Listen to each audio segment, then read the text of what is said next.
Welcome to another video on college football, and more importantly, on conference realignment. Conference realignment is a huge topic right now in college football.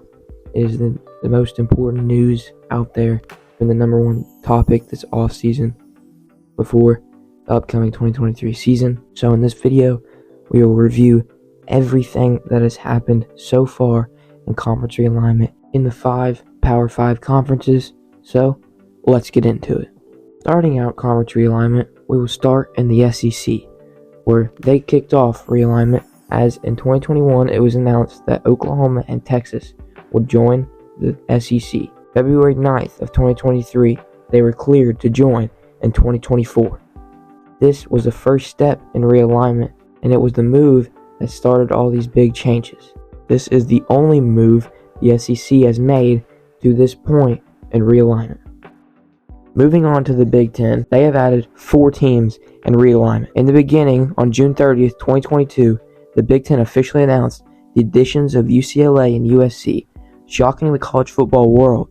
Nobody expected teams from California to join the Big Ten, which is across the country. More recently, on August 5th, it was announced Oregon and Washington will also leave the Pac-12 to join the Big Ten in 2024, moving and expanding the Big Ten to 18 teams, becoming the biggest conference in college football history. More rumors continue to swirl about the Big Ten potentially adding more teams, but as of right now, that is all we know to this point. None of this was ever thought about before it happened. It was not expected. Teams from that far away joining a conference on the other side of the country is not something that we thought would ever happen in college football. But it has happened, and it is changing college football forever. Moving on to the Big 12, where the most realignment has occurred. Previously, the Big 12 already added BYU, Cincinnati, Houston, and UCF to join for the upcoming 2023 season. More recently, on July 27th, it was announced Colorado will depart from the Pac-12 and rejoin the Big 12. August 5th, more news emerged as the Big 12 gained 3 more Pac-12 teams in Arizona, Arizona State, and Utah, expanding the Big 12 to 16 teams. Moving on to the Pac-12, where the most departures have occurred. After losing USC, UCLA, Oregon, and Washington to the Big 10, and losing Colorado, Utah, Arizona, and Arizona State to the Big 12, they are left with 4 teams, including Stanford, Cal, Washington State, and Oregon State. With the conference down to 4 teams, rumors continue of possible teams joining the conference or a merger with the Group of 5 conference. If nothing happens, this could be the end of the Pac-12 as we know it. It could end the conference completely, or it could be a completely different conference merging with maybe a smaller conference or adding teams from other conferences. More news will most likely be out about the Pac-12 soon.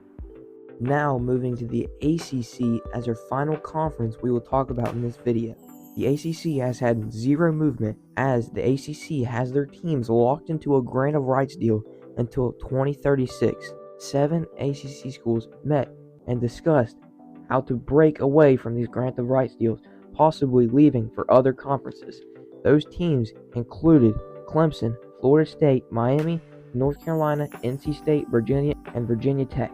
Now that you're caught up with all the realignment, I'm going to talk about my opinion on why this is happening and if I like it. In my opinion, money is changing college football, and the future is unknown. We don't know what more realignment will happen. We can speculate, but we really don't know for sure. Things are happening that we never thought would happen in the past. Now, do I like realignment? No, but we're going to have to learn how to like it because it's how college football, it's the way college football is moving, and college football is all about money. These grant of right deals, these deals with networks are changing college football. The deals the Big Ten and the SEC have bring in so much money that the other conferences are falling behind. Mostly the ACC. Those 7 schools want to leave the ACC because they're not making the money they would like to make. More news will most likely be out about realignment. Stay tuned to our Instagram at MidField SportsCast and continue to watch our podcast, our edits, and more on all of our social media. Thank you for watching, and we'll see you in the next video.